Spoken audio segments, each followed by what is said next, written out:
Salve gente, io sono Luca e in questo episodio volevo parlare del modo di dire è come cavare sangue da una rapa. Questo è un modo di dire simpatico che come idea generale vuol dire pretendere qualcosa di impossibile. La rapa, sapete cos'è? La rapa è un ortaggio, quindi cavare sangue da una rapa è qualcosa di impossibile. È impossibile per il semplice motivo che la rapa non ha sangue, quindi noi possiamo spremerla quanto vogliamo, comunque sia, non riusciremo a cavare sangue. Cavare in questo caso significa far uscire, tirar fuori.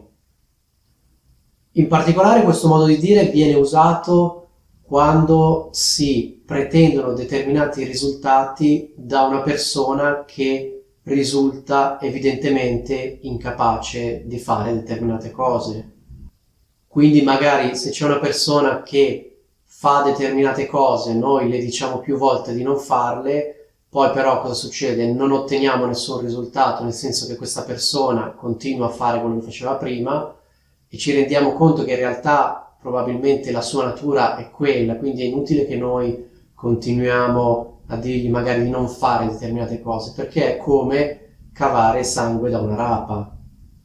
Che significa? Significa se questa persona è fatta in un determinato modo e tu sai com'è fatta, è inutile che speri di ottenere determinati risultati, determinati comportamenti, in generale determinate cose che sono incompatibili con il modo d'essere di questa persona.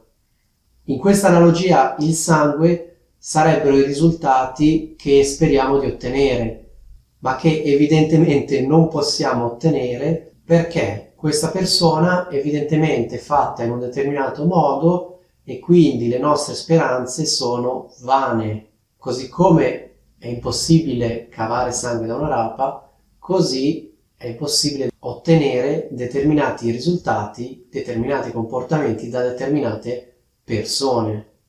Una cosa che mi piace di questo modo di dire è che sottolinea due aspetti. Da un lato c'è una persona che è evidentemente incapace di fare determinate cose perché proprio queste cose non sono compatibili col suo modo d'essere, proprio non riesce a farle e probabilmente anche se volesse non ci riuscirebbe, proprio per la sua natura è così.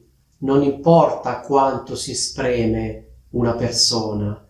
Dall'altro c'è una persona che pretende queste cose che, vista la situazione, sono impossibili. Per esempio, se c'è un vostro amico che magari voi non gli scrivete, non lo chiamate, lui non vi scrive, non vi chiama mai, per esempio passano mesi, se voi non gli scrivete o non lo chiamate, è inutile che voi magari provate a dire a questa persona però non mi hai scritto, non mi hai chiamato, devo chiamarti sempre io, eccetera, eccetera. Perché probabilmente lui è fatto così, lui non chiama e lui non scrive.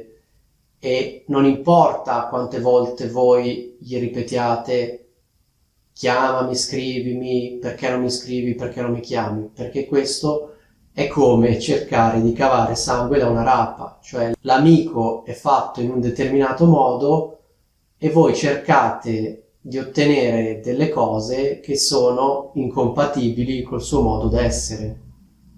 Alcuni usano questo modo di dire anche riferito a situazioni, quindi non soltanto a persone, ma anche a situazioni in cui è come cercare di cavare sangue da una rapa.